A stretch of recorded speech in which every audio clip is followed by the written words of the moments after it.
Welcome, fellow geek bikers, to Geekbike episode 5. So, you will see I am in my workshop, also called the garage, and you can see some of my bikes hanging from the rafters in various places. So, what are we trying to talk about today? We're going to talk about, this will be brief too, I think, gearing. This bike is the most overwrought gear drivetrain you've ever seen, and I like it though, and that's all that matters. So, what do I have on here for gearing? Well, before we get into that, real quick, gearing is personal. You like what you like, and I like what I like.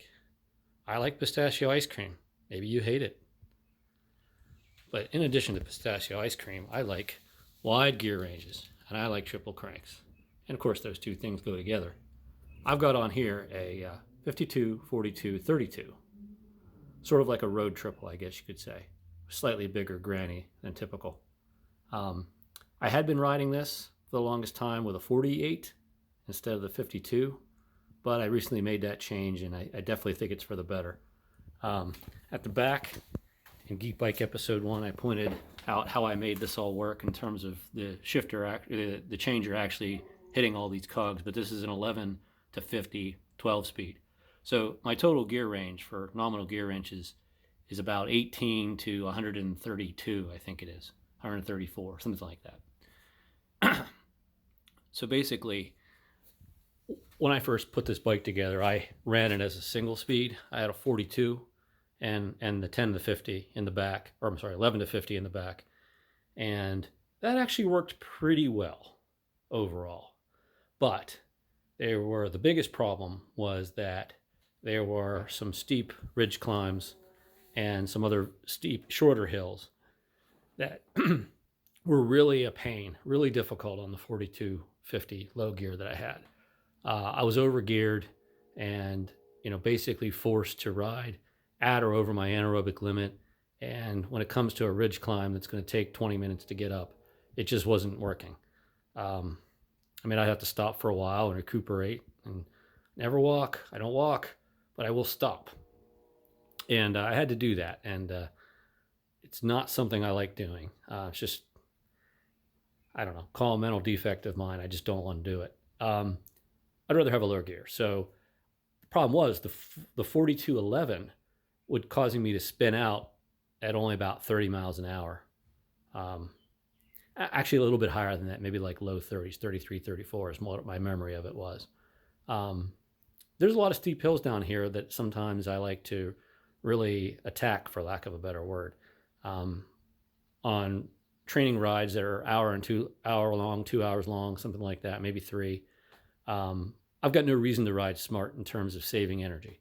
So it's fun to ride rolling hills where you're not grinding up each hill because you didn't hit the bottom at high speed. So if you put a lot of effort into the downhill, it can really carry you up and over the next hill quite a bit faster. And that 4211 wasn't really allowing me to fully do that. So I relented, and I changed it to a 48-38 double. So that got me pretty close to ideal, and I rode with it that way for quite a while. The 48 compared to a 42 gave me a much bigger spin out speed, much higher spin out speed, and the 3850 was close to what I needed for my hardest climbs, but it still wasn't cutting it. So I bit the bullet again, and I went to a 48, 42, 32. Now the 3250 is plenty low. That's an 18-inch gear. That allows me to conserve energy on difficult long climbs, and still have plenty of juice left to, say, ride for a couple hours or indefinitely.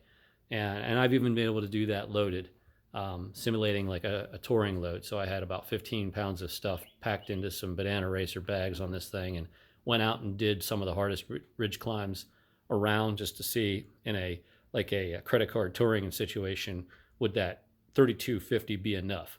And I found that yes, it is enough, but I don't dare go any bigger on my lowest gear. So I'm comfortable with the 3250. And the 5211 is gigantic. I spin out about 44, 45 miles an hour. That's clearly enough. It's slightly more than I need, but not much. So I'm happy there. But you know what the best thing about this is?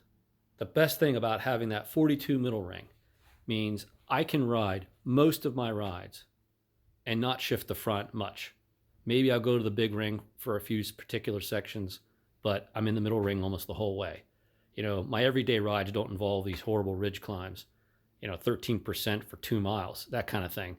So the 4250 gets me up most of my routes without needing to go to the granny. And again, I don't, except for a few select downhills here and there on a ride, I only need the 52. So the 42 gives me a speed range, functional speed range of about 4.5 miles an hour up to about maybe 33 miles an hour, something like that, 34 miles an hour. And again, for the very steepest downhills, anything other than that and the very worst climbs, I was just not shifting up front. And the other beautiful thing about it is that I have the perfect chain line. I don't know if you can appreciate this, but that upper power side idler is perfectly in line with the middle ring. Because this is a short chain section here. That's shorter even than an upright bike chainstay.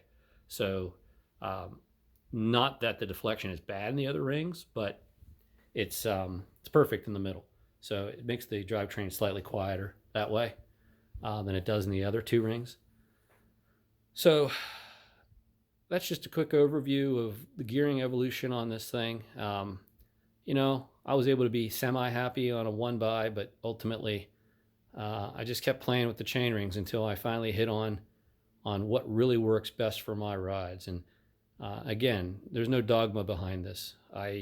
If you think this is the most ridiculous thing in the world, yeah, that's fine. I might think your setup is ridiculous, but it really doesn't matter what I think about your setup, does it?